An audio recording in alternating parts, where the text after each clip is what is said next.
Adam here with Brooksaw Antiques. Today we have this 1966 Adler Tippa 1 vintage ultra portable typewriter. I'm going to show you how to use the functions and make sure they all work. Made in Western Germany and one of the top typewriters of all time, especially when it comes to ultra portables. Got the all plastic shell. Some people like to call it plastic fantastic. I actually learned that term from a man who loves pigeons, oddly enough. Up top is the adjustable paper guide. This helps you guide the page in straight. I'm going to line that up with the edge of the platen, which is the main roller that feeds the paper. And this is your paper support arm that flips up from the back. Margins are located behind the carriage.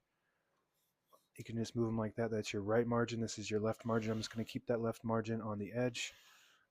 Very elegant machine. It's like you really want paper support arm was engaged. I disengaged it. You just really want to take care of this like it's like it's your special little baby.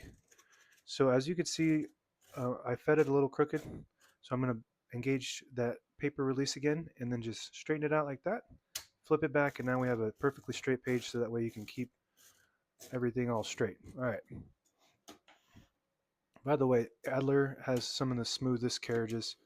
This is one of them. Top of the line engineering for in such a little small package is amazing.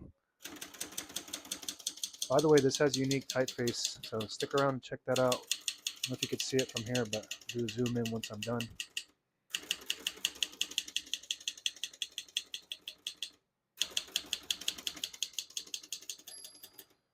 And I'm just going to finish everything. But once you hear the bell, you're near the end of the margin. Hit this line space, get you back to the beginning, and skips 1, 1.5, or 2 spaces. Basically 2 half spaces, 3 half spaces, or 4 half spaces. So I was able to type all the keys on one line because this has 11 characters per inch typeface, also known as Elite. I guess you could go, they call it Elite 11 or 12, but this is 11. So I'll go ahead and show you the print. Cursive script, beautiful print, super popular and desirable and rare, especially in this good a condition, excellent condition typewriter. So on this next line, this doesn't have a red option just by the nature of cursive. The Adlers and some other typewriters didn't include the red because it's just a little taller and it's just hard to fit all that with just the one size ribbon. So it's basically the perfect size for just only black ink only.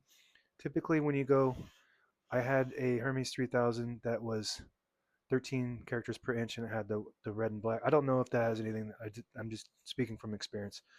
So on this next line, I'll type a sentence in just black.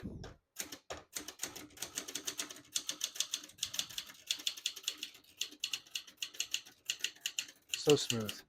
Beautiful typewriter. Just a gem of a typewriter.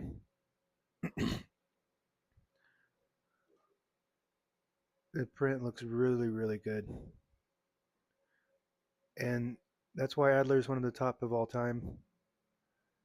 A lot of people do rank Adler's as number 1 over the Hermes and the Olympias because of the smoothness. Everybody has their preferences. So we're going to engage that paper release again and we're just going to pull that page out. A little less wear and tear than feeding it all the way through. Flip it forward to lock the rollers, and that allows you also to load thicker paper like carbon copy or cardstock or multiple pages. We're going to flip that down for now. We got shift on each side, a shift lock on the left. To clear that, just hit the shift button again. This button is your margin release. When you get to the end of the margin, there's a mechanism that blocks you from printing. Hit that margin release. It allows you to type past that all the way to the end. Very good. Backspace on the right side. Super, super smooth and cushiony. It does have the stencil option. Some people like to type with stencils every now and then, give it some character on the page. All right, we're going to open the hood now. It just comes straight up. It's got 2 prongs that go down into these bushings. This is all plastic, but it's still elegant. Really nice machine. All right, all the brand new ribbons loaded on the left, so it's pulling to the right when you type. If you want to switch that direction manually, you just flip this little contraption to the right. It pulls to the left. Flip it to the left. It pulls to the right. It has an automatic reverse when you get to the end of the ribbon. If you have eyelets at the end of your ribbon, which is a little metal piece, it'll catch on the side that it needs to swap to like that. And as you're typing, it swaps that direction to that side it needs to go to.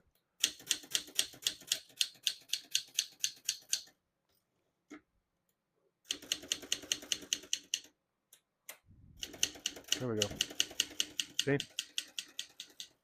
Just let it do its thing. They got a monitor of their own, but we do want it to come to this side. So there we go. All right.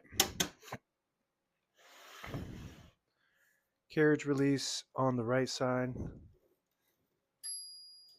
And that's about as good as you can get for bell sound. Elegant. Carriage lock on the left.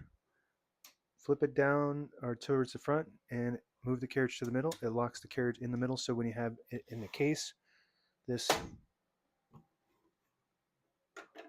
top lid fits right over, and you can carry this around and take it wherever you want because it's so small. It's like a laptop. To unlock it, you just want to move that back like that, and you can type. And what else do we have?